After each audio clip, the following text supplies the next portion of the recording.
Hello and many thanks for joining us on this edition of the program People, Politics and Power. I am Imonia Marere. In the last couple of weeks, the Nigerian government has busied itself with trying to draw global attention to the economic potentials that Nigeria has and is willing to offer to the rest of the world. The government has, since its inauguration on May 29, 2023, now over 100 days ago, not hidden its desire to attract foreign investments to help galvanize and incentivize the flagging Nigerian economy. It is along this line that the president and his vice have been engaged in shuttle economic diplomacy to convince the rest of the world that Nigeria is a safe and viable investment destination. Government is demonstrating its desire to be a valued player in the global marketplace. From the BRICS summit in South Africa to the G20 summit in India and now to the G77 plus China summit in Havana, Cuba, the song has been the same: come and invest in Nigeria. Nigeria's outing on the sidelines of the G20 summit in India has been in particular focus. The president not only had in his entourage to the summit the creme de la creme of the Nigerian business community, but he went himself digging for investments. At the end, he is credited with having obtained investment commitments of nearly $14 billion from various Indian companies and the Indian government itself.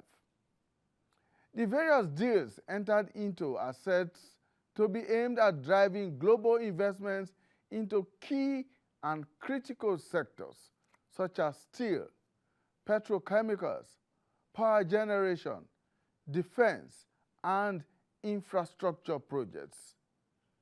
The president has also gone on to mend fences with the authorities in the United Arab Emirates, the UAE, otherwise known to us or in Nigeria as Dubai, over aviation and consular issues, which led to flight suspensions and a visa ban for Nigerians. Now, the personal touch of the president may be yielding some quick fruits for the Nigerian economy in this regard. But while all of these were going on, the president ordered the recall of all career and non-career ambassadors, except for a few at the United Nations. A country's envoy, the country's envoys are critical to its external relations, especially in terms of economic and trade relationships. If after the chief diplomat, in this case the president, has done the groundbreaking, it is the responsibility of the envoys to do the necessary follow-ups and build strategic alliances in actualizing those deals and for the purposes of sustainability. This is why many are wondering, the strategy of recalling the ambassadors at this time, when their contacts and experiences in their various countries of postings are most needed. Now, on the program today, we shall examine the prospects of the new economic diplomacy and the extent to which it can be stretched to achieve the desired ends. We shall also do this against the backdrop of the fact that the diplomatic foot soldiers to make this happen may not be in place in their various host countries where these investments are expected to come from. Well, we'll be joined on the program by two economists, and hopefully we should be able to also get to join us a former Nigerian ambassador who, as we understand, at this moment is in transit. But as soon as we're able to reach him, we will bring him on board the program. But for now, let's take a short break, and when we come back, we'll meet our guest analysts. We are here not to talk politics. We are here to present a future to you. A future of a country that is so rich, endowed, and highly populated, very dynamic, unique in its culture, unique in our tradition, unique in our ethnicity. Be determined, be strong. Nigeria is ready to accommodate many. We partner with India, we partner with Canada, we partner with Germany. What is lacking is that we are eating some of our dinners early. President Bola Ahmed Tinubu here on the sidelines of the G20 summit in India, where he said very firmly that Nigeria is ready to accommodate many. Now, let's get to meet our guest analysts. Right here in the studio, we have with us Mr. Steve Nwachukwu, who is an economist. Mr. Nwachukwu, thank you so much for joining us. Thanks for having me. Also joining us via Zoom from Gusau in Zamfara State is Dr. Namadina Hamza. Dr. Hamza is of the Department of Economics at the Federal University in Gusau. Thank you so much, Dr. Hamza, for finding time to join us. Good afternoon. Happy to be with you, sir. Great to have you on. Well, like I said earlier, we are expecting Ambassador Sani Bala, Nigeria's former ambassador to Mauritania, and a number of other countries to join us as soon as we are able to link up with him. Well, so let's begin with you, Dr. Hamza, who, of course, you are there in Gusau and you are keeping abreast of the developments in Nigeria and outside of Nigeria. First, let's get your views, your idea of the kind of economic diplomacy that this administration has embarked on in the last 100 days. Okay, good afternoon, my listeners. This present administration in the past 100 days have embarked on a number of foreign trips with a view to attract some foreign benefits that will affect Nigeria's economy.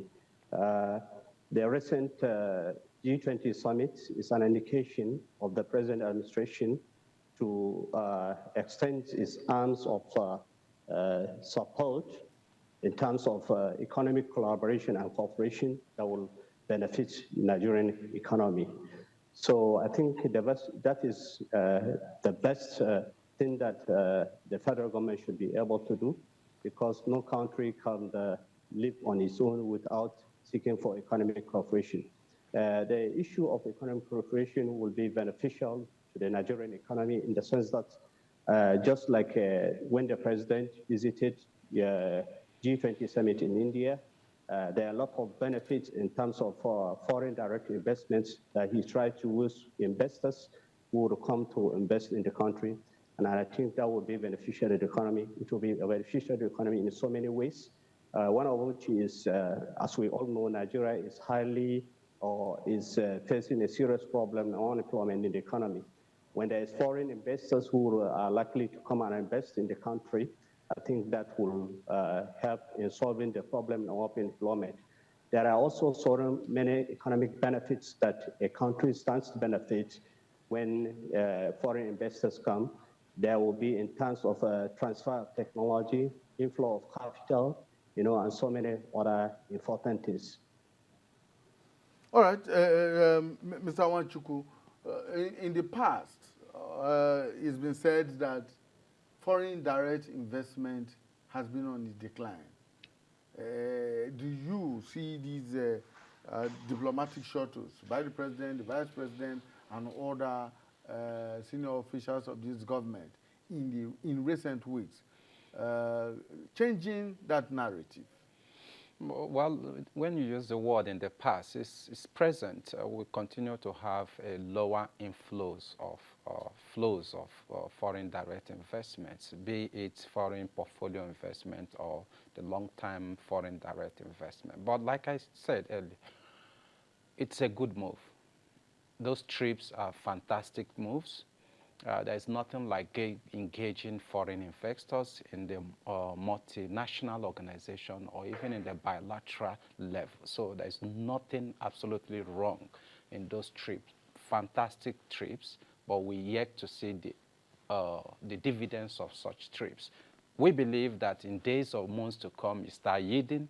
Like that of the petrochemical is also really ongoing in LMA petrochemical. So it's more like expansion of the LMA petrochemical. So such funds we need it so that we can, increase the flows of that very foreign direct investment, which in turn will also help our forest market. We continue to witness on a daily basis how CBN is battling to keep our naira stable. So these inflows of foreign direct investment is needed. Have in mind also that we need a lot of these very funds because we have a lot of deficits in our infrastructures. There is no way you can get those infrastructures except you have this international, multinational, and other nations of the world or businessmen around the world helping us to develop this infrastructure in the steel, in the power, name it. We need a lot of investment. So it's good, it's engaging the international community in this regards so that these very funds will come in. But the challenge will be, like you talked about, the issue of removing most of these diplomats, the ambassadors, and this, so many of them. Is it the right time? I think it's not the right time to have removed them. You needed these very ambassadors who have stayed 2, 3, 4, 5 years within those countries of their assignment to help you consolidate in this your move. Removing tech, for instance, now if actually the India ambassador is removed, you're totally bringing a new person. And he's going to start afresh to start liaising with those investors that you have initiated. So you would have waited maybe 2, 3 months when these very decisions or these agreements that he has with them must have yielded the fruit or must have gotten to a point that it has gotten to 90–80% of the achievements. Like he said, you've secured $14 billion investment. How much is the commitment of those ambassadors in helping you on follow-up? So removing them and bringing maybe in the next 2, 3 weeks or next 2 months, appointing new ambassadors, it will help. It will not actually help in the negotiations or in the agreements so far you have gone in. And another critical aspect of this very foreign policy or this trip is also, are we seeing a president who wants to jettison the old way of being a transactional leader? Because most times while you don't see these very investments or you don't see these commitments or like he said, secured $14 billion, how much of this is real? When you become transactional leaders, investors will withdraw. They may see some good things to invest or some areas to invest, but when your aides and the rest starts, attaching some of commitments, like in whatever forms, that investors will start drawing back because that's not what they invested. So the president needs to have this posture that it is for the nation. It is for our national development, and most of these aides will withdraw from whatever attachment they may have that will cause these investors to withdraw. So like I said, it's a good move. We need more of that. We need more, even if it's not to the reality. But let's have most of these figures being bantered so that it can also improve more of investors who are looking the other way. We start seeing, yes, there are influx of investors in the Nigerian economy. Like I said, we have a lot of deficit in the medical, we have deficit in infrastructures, in transportation, in marine, in aviation, name it. There are a lot of open places we expect foreign investors to actually come in and help us develop these very infrastructures to give the economy the required soft landing so that the other businesses will strive. So we need it. Dr. Hamza, the reports indicate, for instance, that the president was able to secure about $14 billion commitment in investments from his visit to India, that is on the sidelines of the G20 summit. Now, critics say these are mere promissory notes. How real can they be, and how soon can they come? Can we begin to see those commitments on ground here in Nigeria? Are we just seeing international politics at play, or are we really expecting that sometime soon these commitments will begin to drop in the various sectors in Nigeria? Okay, like the earlier speaker has said, that in Nigerian economy, there are a lot of opportunities in the power sector, in the agricultural sector, and so many sectors that we need for investors to come and invest. The president's trips in India, there was a promise that about $14 billion will be invested in Nigerian economy. There had been a lot of promises of foreign investors coming into Nigeria. Possibly, I don't see it as maturing very soon, unless otherwise, maybe the government has been able to put in the basic things that needs to be done to attract foreign investment into the country. One of the critical issues that need to be addressed is the issue of infrastructure in the country. There are a lot of the infrastructural deficit in terms of power generation, which need to be tackled. Besides that, there is an issue of corruption in the country. If you go to the outside world, most Nigerians are being seen as being corrupt.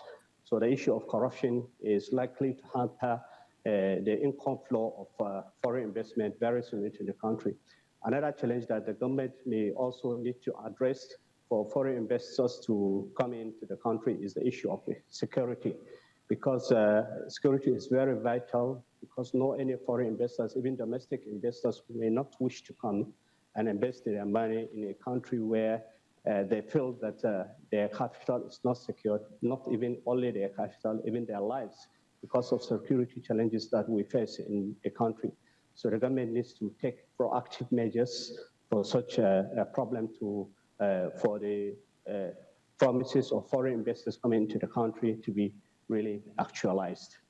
You have mentioned three very critical areas that we need, that the country needs to fix very quickly in order to encourage the foreign investors to come in here. You talked about our infrastructure deficit, we have talked about corruption, and you have talked about insecurity. What do you think, as an economist, if you had the opportunity of advising the president right now, what do you think are those low-hanging fruits that he needs to pluck in these three areas very quickly in order to give some level of confidence to those who want to bring their monies and their resources from outside the country to invest here?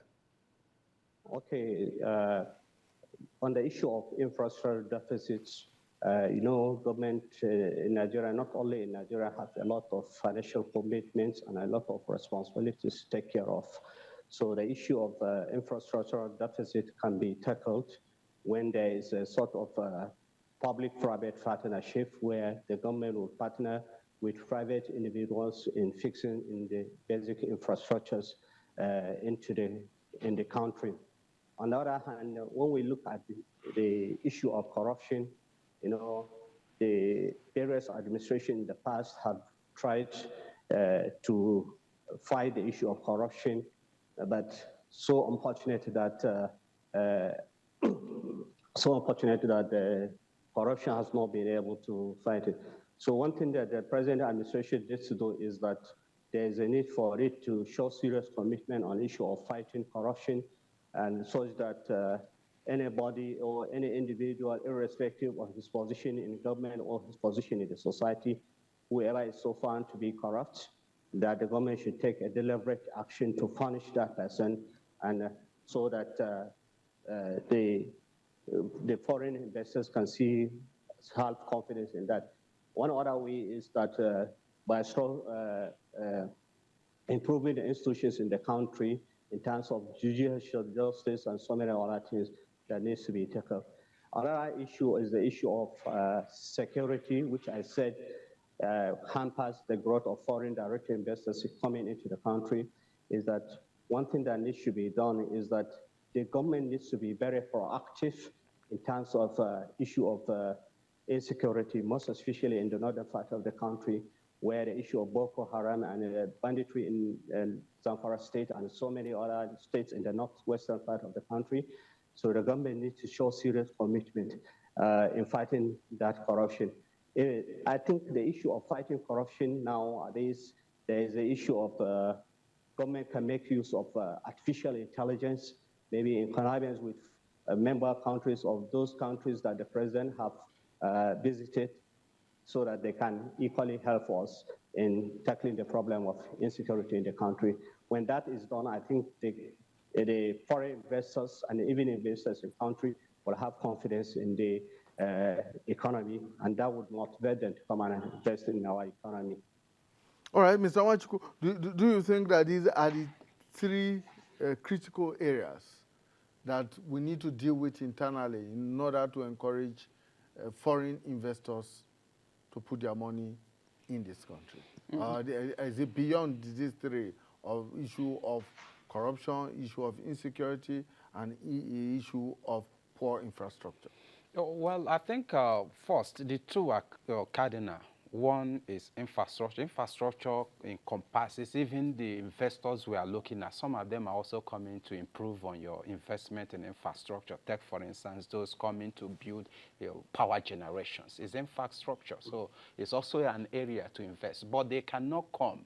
In security, they cannot, but you drive the development or the defense of your territorial integrity and providing that enabling environment security-wise. So it's also part of infrastructure when there is an investment to improve the police, to buy the armories that are required to fight crime and criminality. So these are also areas that are expected. But you need, the government itself internally, nation as Nigeria, need that very determination to actually put policies on ground that will strive, that will cause these very things to happen. Investors are looking for a good environment to invest. When you talk about security, some are coming to improve your security in the sense that they are supplying, helping you to produce some armories or to even supply some armories. It's part of investment they are doing. But government needs to drive the aspect of the policy. That's why when we talked about the bureaucracy and the bottlenecks, yes, I had listened to him promising that he's going to crack down on all the bottlenecks that will hinder the free flow or the ease of doing business that is required. Take, for instance, if you go to our port, it's congested. If they are bringing equipment, how long does it take to clear such materials and equipment in our ports? So these are the areas the government needs to do so that these investors will see there is an open heaven for them to invest in Nigeria. Like he said, security is very important, but most importantly is the policies that will drive most of these very decisions they have taken.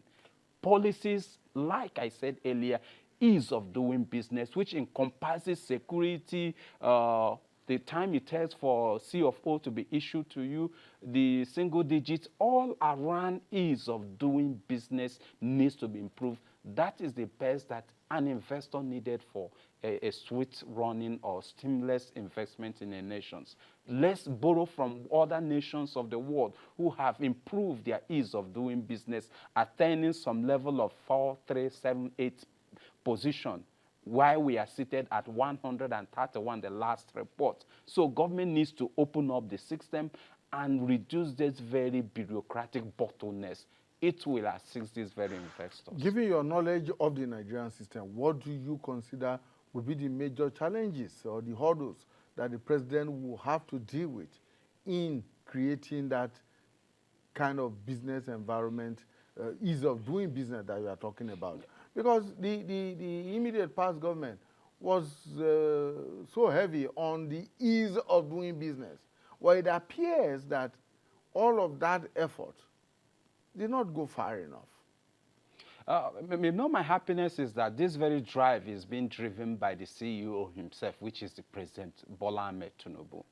That's my happiness, is this drive for foreign investment, or this drive for FDI to move into Nigeria is being driven by him. So who else will bring the bottlenecks? If a man needs a land entitlement, which minister will stop him? Or except the governor, the subnational governments are not buying in. So you also need some level of collaboration with the subnational governments, which is the state governor, so that you can, where you have free trade zones, it can create that same opportunities for these same investors to come in. So, and you need this very state subnational government, because 90% of all the free trade zones are all domiciled in a state. So you need the buy-in of the governors of the states to actually achieve it. But like I said, I'm happy that the drive for this very foreign direct investment is being done by him. Like he promised, I will crack down all bottlenecks. So we need to see him start doing it. And it takes determination. It takes determination and sincerity of purpose. Like I said, the sincerity comes when you don't engage in transactional. Put Nigeria at first. Put the interests of the nation at first. These investors will come. They need land. They need security. When you are sincere enough, you are going to achieve all that. That's all they needed. Sincerity is not just all about corruption or corrupt practices. It's a question of you knowing that this is what is good for your nation. We need to increase our power generation from somewhere around 3,500, 4,000 to somewhere at least 20,000. It takes determination and sincerity to tell yourself this is what the nation needs. How do we do it? Like those of them that promised they're going to invest in our power generation, you need to start following up with them and opening up. And when we are talking about determination, it also comes with the policy. When I mentioned the issue of policies, policy around our gas to power, because 80 to 70% of our power generation are all done by the turbines. The hydro is there. So what are you doing around the policies around gas to power? So that's why I say it takes determination.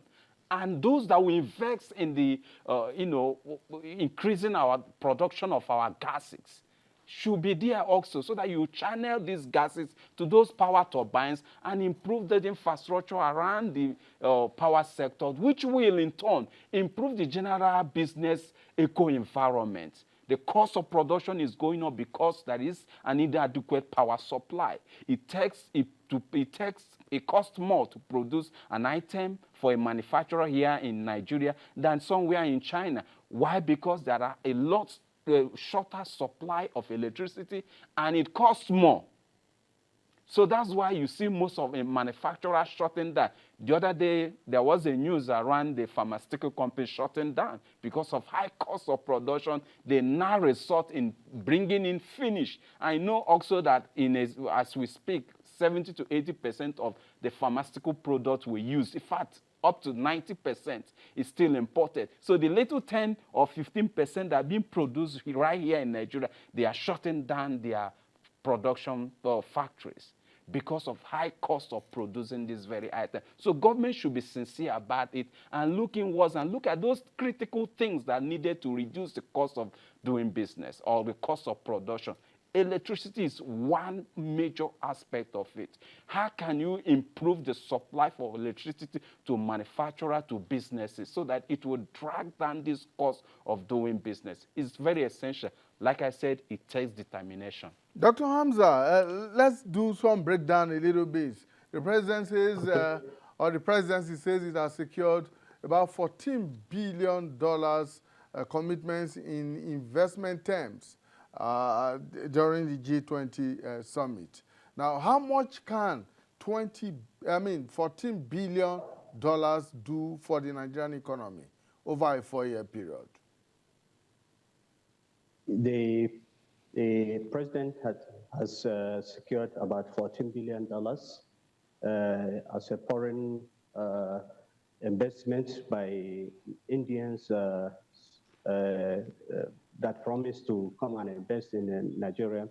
Looking at $14 billion is a huge amount of money that needs to be invested, most especially in the key critical areas of the nation's economy, like what the investors promise to do, maybe, for instance, in terms of skill development, that can be invested in the development of steel, not only steel, but the issue of agricultural production, so that the country can be food secured.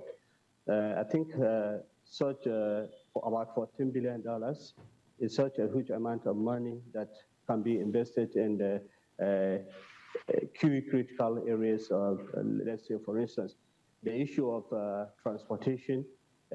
Like we all know, Nigeria is facing a problem of transportation, in which the money can be used in building in railway stations, which will help in reducing the issue of fiscal deficit. One other area, I think the 14 billion naira needs to be invested, or that can be invested, is the issue of power generation. Just like earlier speakers made mention that there is a need for us, maybe as a country, to diverge from the use of only hydroelectricity power. There is a need for us to make use of gas and possibly the use of solar system that can be used to solve some of the problems or some of the challenges that we are facing as a nation. All right. When you look at the breakdown of the $14 billion that we are talking about, $3 billion is promised to be invested in the steel sector, $8 billion in the petrochemical sector, and then $1.6 billion for over a 4-year period for construction of power generating plants, and then $700 million in partnership with the Indian government. That is a government-to-government partnership for the upgrade and maximization of the Defense Industries Corporation of Nigeria, that is production of defense equipment within a 3-year period. These are the 4 critical areas where these 14 billion in investments, commitment investment, have been promised. Now let's look beyond those critical areas. What are the other areas going forward that you think that this government, because the president will in a matter of days be heading to the UN General Assembly, and hopefully on the sidelines of the UN General Assembly should be having meetings and dinners and what have you, tea and all of that with investors from other parts of the world? Okay, beside the issue of gas production, the issue of defense cooperation and what have you, I think one more important area that the president needs to seek for commitment of foreign investors, maybe in his foreign trips, is the issue of agriculture. Because as it is today, there are a lot of problems in terms of food security in the country, looking at the current inflation rate and what have you, or some of the problems that people in the rural areas usually find it very difficult to feed themselves. But I think if there is commitment looking at the available land resources and vast human resources that we have, if investment can be attracted into the agricultural sector, that will help in boosting food production in the country. And being Nigeria having the largest population, I think investing in agriculture, which seems to be labor intensive or seem to use labor-intensive technique method of production will help in providing employment to the rural populace. And that, I think, will also help improving their living standards in the country. So agriculture needs to be prioritized. Looking at the vast resources that we have enough of fertile land which needs to be looked at.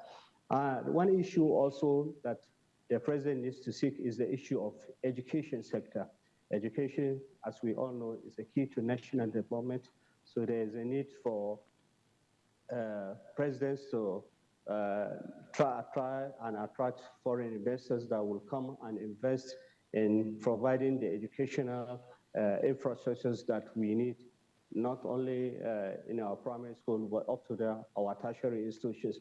Looking at what we have in other countries or developed and emerging economies, you see that in terms of educational development, there is a need for a lot to be done. So the president needs to prioritize the issue of education and agriculture, in addition to other promises by the Indian government and Indian investors in those key areas.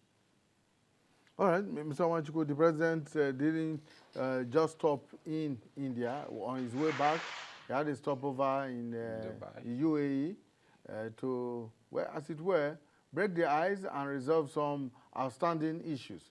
But he's also making moves, as we understand, to get some investments from that part of the world. Yes, of course. Like I said, let the drive continue. I don't think he's going to stop with these very ones he has actually gone. He's quite few. When you ask the question, is $14 billion quite sizable enough for his administration? It's far, far from what we are looking at, because the infrastructure deficit to equation for Nigeria is close to $200 billion before you can fix most of these very infrastructures. The case of infrastructures we are lacking. So we need him to also facilitate other businesses abroad, like road shows to attract more investors. But the most critical aspect of it is not just the road show, it's actually coming back with something tangible and seeing it working for the nation.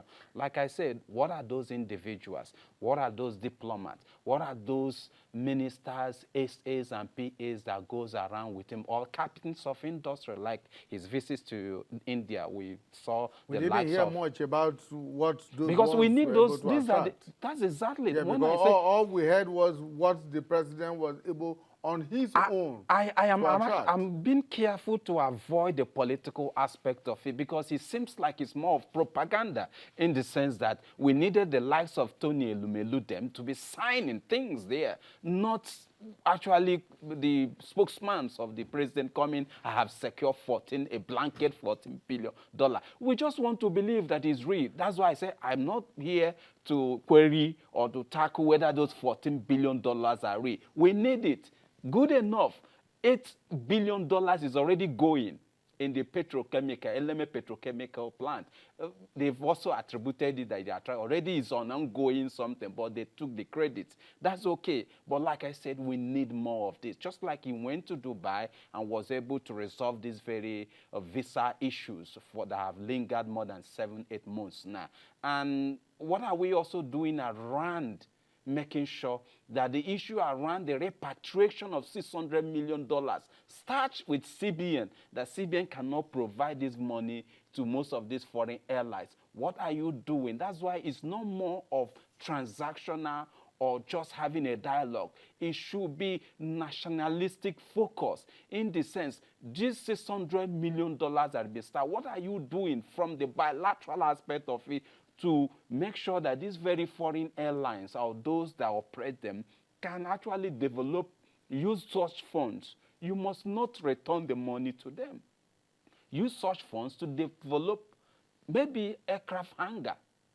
It can enter into such a bilateral agreement with such institutions. Like I saw the other day, the aviation minister with, what's it called, Air Peace owner, Ali Onyema, and the rest of them signing some dots. These are the kind of dots we need. When you sign such dots, let's get to see them work. Like I said, it takes determinations. $14 billion For I go, we still need the president to continue to move around and get people, just like Dr. Hassan talked about the agriculture. It's a huge sector. Agriculture is a huge sector that can swallow more than $20 billion. Olam is here in Kaduna. We need more of Olams. Olams is the highest food maker, producer in Nigeria. But 80 to 70% of his raw materials are all imported. That's why we're having problem with a loaf of bread is selling above 150, 1,500, 1,600, depending your locations. So why are we still having challenges in producing wheat and grains right here? What is Olam doing? What is Flour Mill doing? What is Nestle? I'm talking about the multinational organizations or multinational organizations that are into the business in Nigeria in existence. What is government doing to build their capacity, help them acquire more land, hectares of land that they can cultivate? Recently, we heard of 2-3 years ago, Central Bank came up with the Anchor Borrowers Program. How much of this fund was channeled to these very multinational organizations to at least produce grains for us, so that the cost of grains in our markets, like the maize, the wheat, will go down so that we buy bread cheaper. Bread have risen from somewhere around 500 a loaf of bread or 600 to somewhere around 1,500 because there are no grains here. We need such bilateral agreement. Ukraine, Russia is believed, they are the largest supplier or producer of grains. What do you have to do around the bilateral agreement to get investors from Russia or from Ukraine or other countries to get to start producing or cultivating grains right here, so that you don't need to depend on foreign import for you to meet your local consumption? These are the kind of policies. Yes, you can do it over there. You can also do it here. We have Olam, like I said here. What are you doing with such institutions to expand their business lanes? Like I talked about the issue of the power generation. It's very critical. What existing policy guarantees supply of gas to our turbines? The last time I listened to the Minister of Power, he talked about our current capacity of production is around 20,000. But we are only evacuating around 3,700 or 4,000 maximum. Why? Because there is undersupply of gas to those turbines. Why? What is the policies around? Let's focus on one and two. Let's not just take a whole of every other issues. When you deal with the issue of power, you deal with the issue of agriculture, it will solve a lot of problems. So we need more of this very visit. It must not be him going abroad for such trips. We should have a very strong and intelligent foreign affairs minister that will be engaging in this very, and not only the foreign affairs, we need also a very powerful minister of commerce and industry. These are the areas, because there are some of these very decisions or some of this dialogue that should be centered on technological transfer. It must not just be cash. It can also be technological transfer. Take, for instance, a good number of them in the banking service. Some of the ITs or the softwares they are using are all developed abroad. What are you doing to get some of this very technology transfer to indigenous companies so that those billions of dollars that are used to renew those softwares and apps are localized? You get to trap such forests. Like I said, it's not all about the roadshow. We need some concrete policies that will help us, not just the roadshow. Yes, 14 billion mouth watering, sizable, we need more of that. Whether they are real, they are not real, we need commitments of this government so that we can get out of the current economic situation we are. The president is going to the United Nations General Assembly in a few days' time. A great opportunity again for him to tell the world what we need sincerely.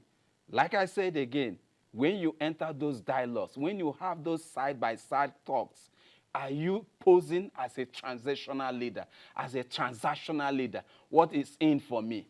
What is in for my boys? Are you posing as a national leader of Nigeria, whose interest of this nation is paramount? It's very important. Such posture will also determine the posture or the reaction of these very investors, or even other national governments that you need to engage for this technological transfer.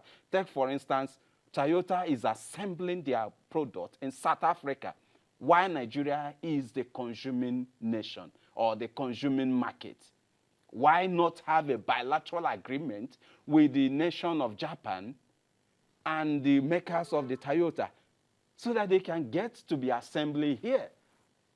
Why don't you enter into a bilateral agreement that will improve the innocent and all of them that are into automobiles? So these are very important.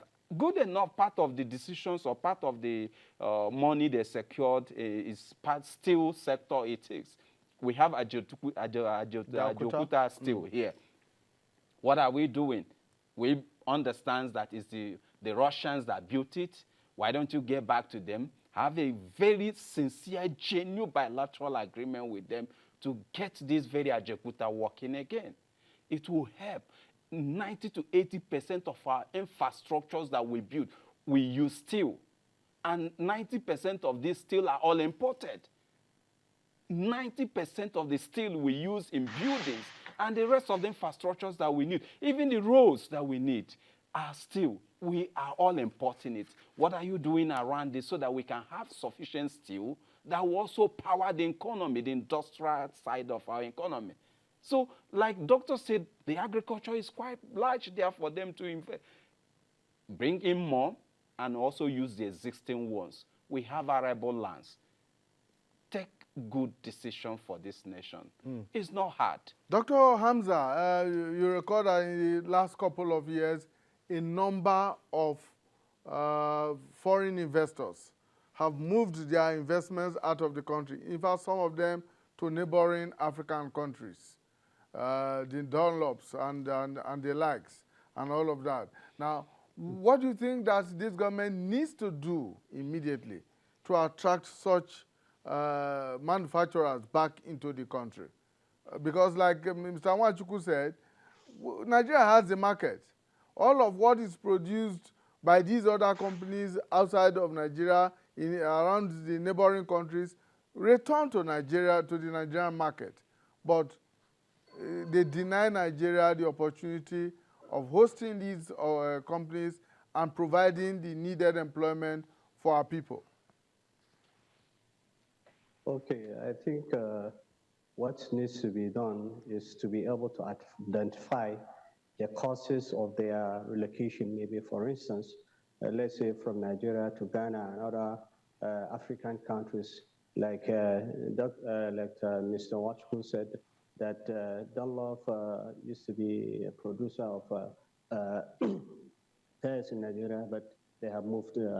So one thing that needs to be done is to be able to identify what are the causes or what causes them to move.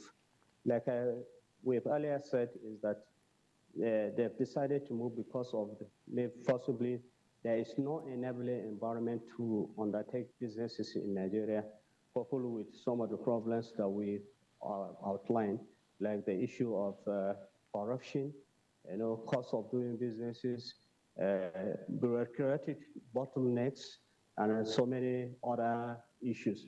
So the government needs to be very serious in addressing those issues, like by coming up with sound policies of removing those hurdles that affect businesses in Nigeria. Like the issue, for instance, maybe it may take some days for one to register a business. So the government can make it, coupled with the fact that now there is information and communication technology, the registration process and all other things something that can be done maybe within a few hours with the use of technology and so many other things. So also the issue of cost of doing businesses in terms of multiple taxation and so many other things. One thing, like I said, is the issue of security, and security is also a key to that. Then possibly there is the issue of most industries usually locate to where they can easily source their raw materials. So the government needs to emphasize on foreign investors that will come and invest in all those areas that will provide raw materials to those industries that are locating to other countries. The same thing is the issue of fixing infrastructure, deficits, most especially electricity, that happens to be the bane of industrial development in the country. If that is done, I think little could be done to attract them back into the country so that the nation can benefit from the gains of relocating of those industries and even attracting other ones to come into the country so that the issue of addressing challenges such as unemployment and so many other things would be addressed. Thank you so much, Dr. Hamza. Mr. Nwachukwu, very quickly, as we round up our discussion, I know that the President has set up a committee to look at taxation and all of that. But the ICAO, for instance, is saying that the airports in Nigeria are some of the most expensive airports to do business by foreign airlines, for instance. And all of it boils down to multiple taxation. Yes, that's a big challenge, and I'm happy that my friend and brother Taiwo is heading that committee. Let's believe that the government will listen to their recommendations when they come up with their reports. I'm very sure that if government implements 60% of their recommendation, we get to relieve of businesses of these multiple taxations that we face. Not just operating in the airport. Nigeria happens to pay highest in air trips across the whole world. If you compare what we pay for a 1 hour trip here in Nigeria and that of in US or in China, you find out that Nigeria pay more than 40% in addiction. So these are the areas. Why? Because now you import aviation fuel, you pay tax on it, government collect tax on the importation of aviation fuel, why we should have refined it here and make that very product more cheaper for those airlines.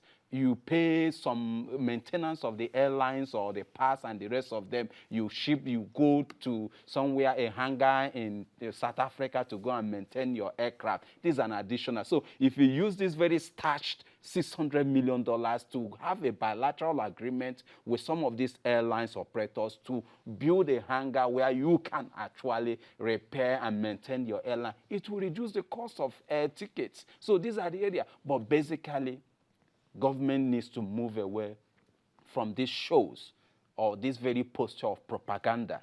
Let's be sincere and go to work. Let's get to work. Like I said, we need a very strong-minded and visionary Minister of Commerce and Industry, because these are not just throwing cash to it. You need policies, you need programs to drive most of this we talked about. You also need good Minister of Finance that works very well. And you need, most importantly, Foreign Affairs Minister, because most of these things are not cash-driven. They are policy-driven. They are bilaterals. Get into these agreements and get to convince these investors that when you put your money in Nigeria, you're not going to lose value in the next 20 years. That's just what the investors need. There will be return on investment. Exactly. That's what the investors need. That confidence to invest in your country and deal with this very issue of insecurity is surmountable. We cannot continue to clamor or ask for security every time. Government has to be sincere about it and deal with it. Once that is done, you see investors flowing into your shores and start bringing the FDI you need, and Naira will regain its strength once more. Thank you so much. Mr. Steve Nwachukwu is an economist. He joined us here in the studio. And we also had Dr. Namadina Hamza, who is of the Department of Economics at the Federal University in Gusau in Zamfara State, joining us virtually from that part of the country. Thank you so much, Dr. Hamza, for your time. Okay, thank you. Unfortunately, we were unable to get Ambassador Sani Bala to join us, but hopefully we should be able to bring in at some other time to take a look at some of the issues that we may not have dealt with today. But I want to thank you, our viewers, for investing your time with us. We look forward to bringing you a fresh edition of the program, People, Politics, and Power. Bye for now.